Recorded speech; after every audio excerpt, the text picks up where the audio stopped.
Ce que vous allez découvrir dans cette histoire va bouleverser votre vision des liens entre espèces différentes et vous comprendrez pourquoi cette rencontre extraordinaire a changé à jamais la vie d'un biologiste solitaire. Il était environ 6 heures du matin lorsque Vincent, biologiste spécialisé en comportement animal de 39 ans, a ouvert son carnet d'observation.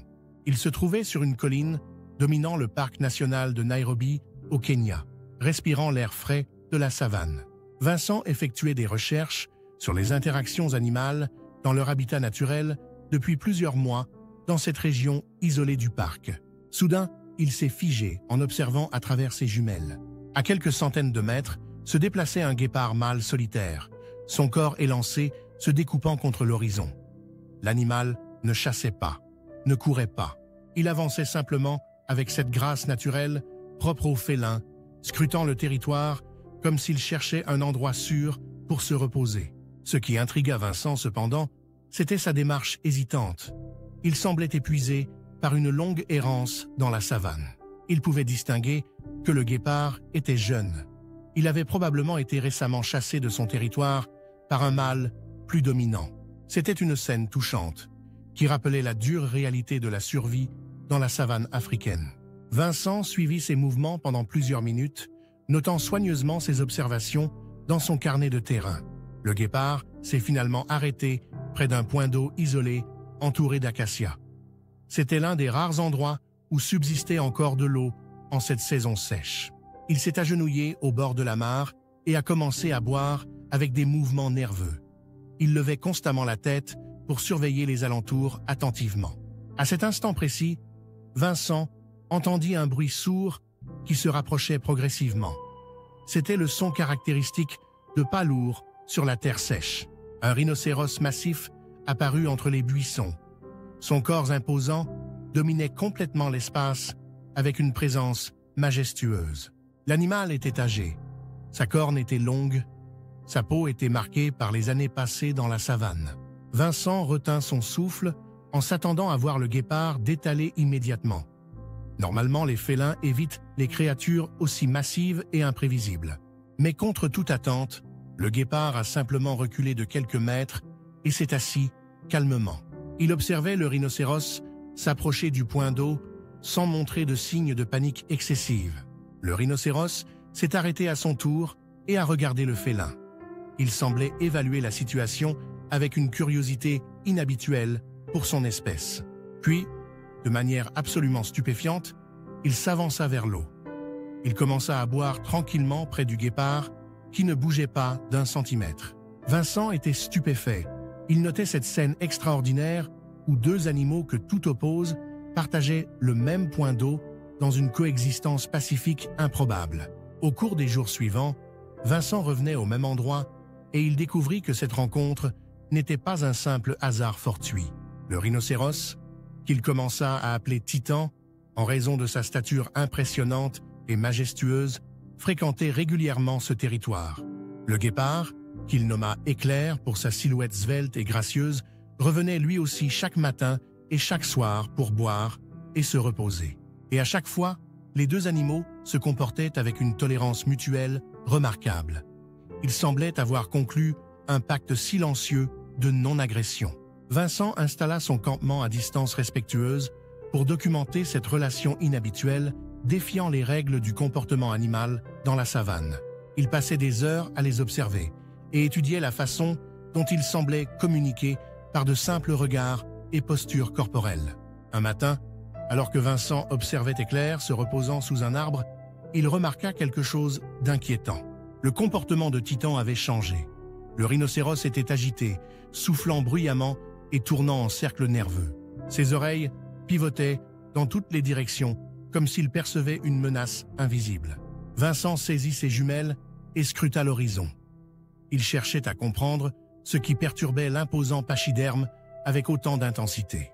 C'est alors qu'il aperçut des véhicules suspects stationnés au loin sur les hauteurs de la plaine. Son cœur se serra en reconnaissant les signes caractéristiques d'une présence de braconniers dans la zone. Ces criminels traquaient les rhinocéros pour leurs cornes. Il contacta immédiatement les gardes forestiers par radio. « Ici Vincent, secteur nord, j'ai repéré des véhicules suspects près du point d'eau principal. Je crois que nous avons des braconniers en activité. La voix du garde-chef Harrison lui répondit. Reçu, nous envoyons une patrouille, mais cela prendra du temps pour arriver.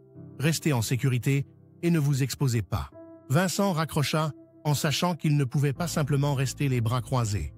Titan était en danger mortel imminent car les braconniers se rapprochaient. Ils utilisaient le couvert des buissons pour avancer discrètement vers le point d'eau où Titan et Éclair se trouvaient encore. Il monta dans son véhicule et roula vers le point d'eau en faisant le plus de bruit possible, klaxonnant pour alerter les animaux. Titan leva immédiatement sa tête massive. Il regarda dans la direction des braconniers qu'il sentait maintenant clairement. Son instinct lui dictait que quelque chose de dangereux approchait de son territoire. Éclair se leva d'un bond gracieux et se mit à courir vers les rochers. Mais curieusement, il s'arrêta après quelques mètres et se retourna pour observer la situation avec attention et vigilance.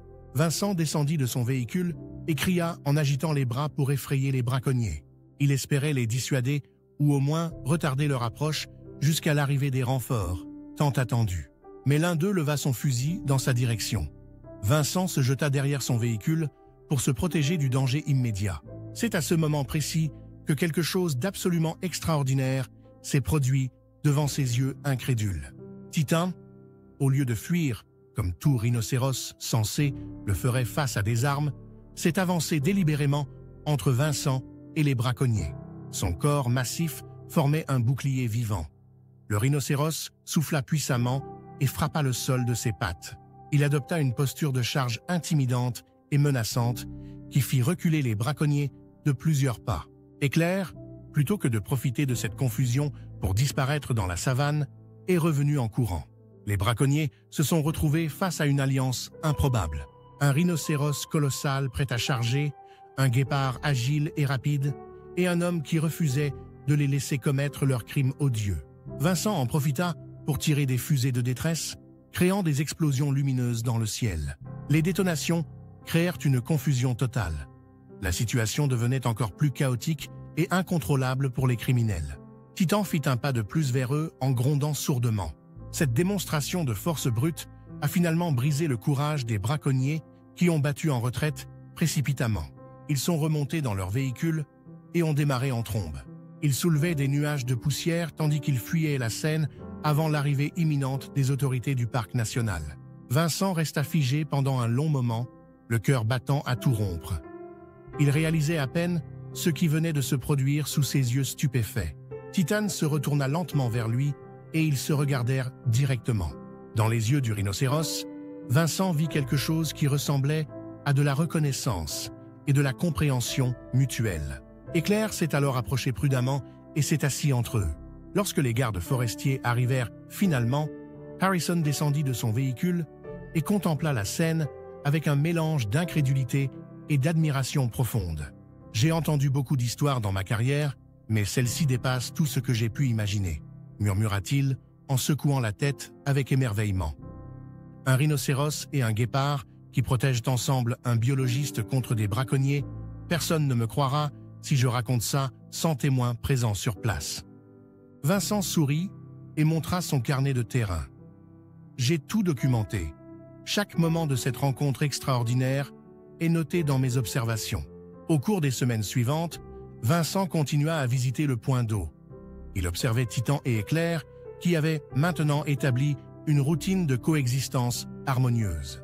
Ils partageaient le territoire sans conflit. Ils se reposaient parfois à proximité l'un de l'autre. Ils semblaient avoir développé une forme de communication silencieuse et respectueuse. Vincent savait qu'il était le témoin privilégié de quelque chose de rare et précieux. Une amitié improbable, née d'un moment de danger partagé, qui avait créé un lien indestructible entre trois êtres que tout aurait dû séparer. Les mois ont passé, et Vincent rédigea ses rapports scientifiques qui suscitèrent l'intérêt de la communauté internationale. Il racontait l'histoire extraordinaire de ces deux animaux que rien ne destinait à se rencontrer, mais qui avaient choisi de cohabiter pacifiquement dans la savane. Chaque fois qu'il retournait au point d'eau, il retrouvait ses deux compagnons. Un matin, alors que Vincent arrivait à son poste d'observation habituel, il découvrit quelque chose d'inattendu près de son campement. Il y avait des empreintes fraîches de pattes de guépard et des traces de passage de rhinocéros tout autour. C'était comme si les deux animaux avaient voulu marquer leur territoire commun, qui incluait maintenant son espace. Il sourit tendrement en comprenant que leur alliance avait évolué pour devenir quelque chose de plus profond. Une reconnaissance mutuelle du rôle que chacun jouait dans la protection des autres. Cette histoire extraordinaire nous enseigne que les liens les plus forts naissent parfois dans les moments de danger partagés. La confiance peut transcender toutes les différences et la compassion n'a pas de frontières quand il s'agit de protéger ceux qu'on considère comme alliés. Si cette histoire incroyable vous a touché, n'hésitez pas à vous abonner pour découvrir d'autres récits extraordinaires qui célèbrent les liens magiques entre l'homme et la nature sauvage.